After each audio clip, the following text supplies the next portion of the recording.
Hi guys, see, I often forget this channel exists, even though I made it for the express reason of talking shit on it. I realise I do that on every channel I appear on. I just made a video about getting involved with YouTube on the management side, or the community management side as it were, as I am more kind of familiar with than making a video. I think I've got the basics down with making videos, you know, there's certain things you're supposed to do.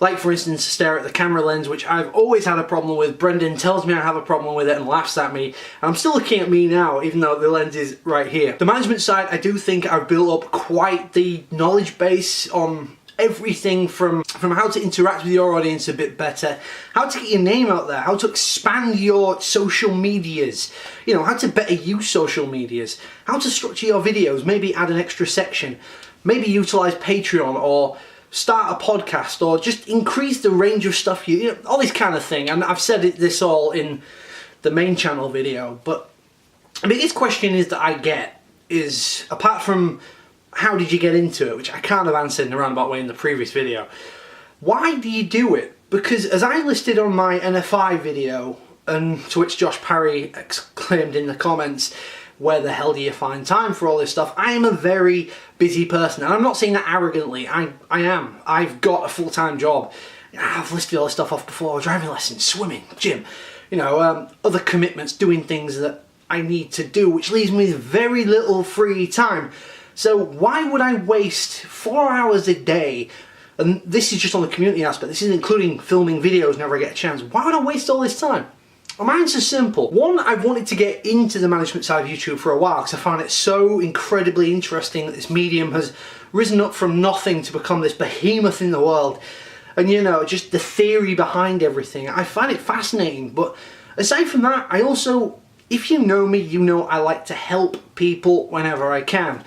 That it goes to friends. Obviously I'm much more likely to help my friends first, but if I can help a stranger on the internet with something, you know, if I can help them with my knowledge, or maybe I know someone who can help them or recommend something, I will do it. I will go out my way. I've done things before that most people would look at you and think, why the hell have you done that? It makes no sense. That is why I like to get involved in the YouTube channels that I'm involved with. NerdSync was the first biggish channel I got involved with, and it takes up quite a lot of time because it involves, you know, moderating the comments, both what's already on the videos and anything marked as spam or suspect. I have to sort through all those, and YouTube doesn't always load them all at once, so I have to come back several times a day just to sort through everything.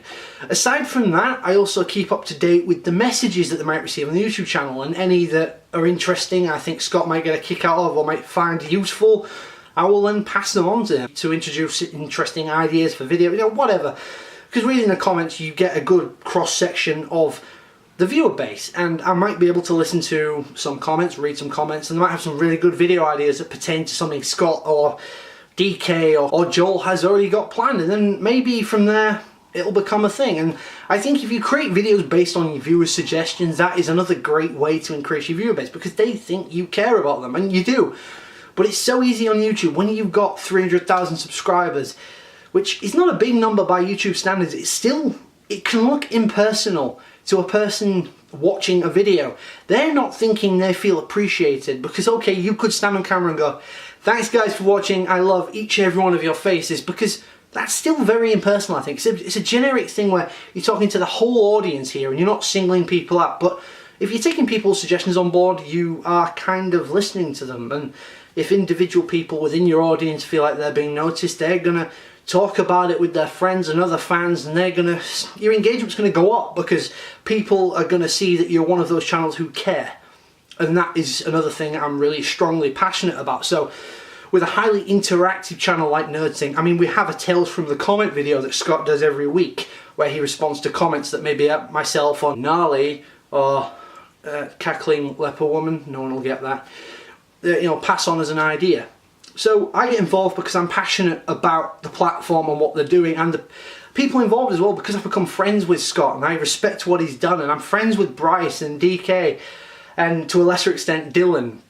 I do think that those guys do a great job and they could use help, and I'm happy to give it, you know. And if it helps me in the process by increasing my skill base and maybe getting my name out there a little bit in community, that's all the better for me as well, you know. Everybody wins. Because at the end of the day, that's how I got into Mother's Basement. Granted, that channel is half the size of NerdSync now, but their growth rate is really, really impressive. Like the way NerdSync went from 200 to 300,000 subscribers in a small amount of time. I can see Jeff's channel doing that because there aren't many anime specific channels that go into that sort of that niche, that in depth with things, and it's great.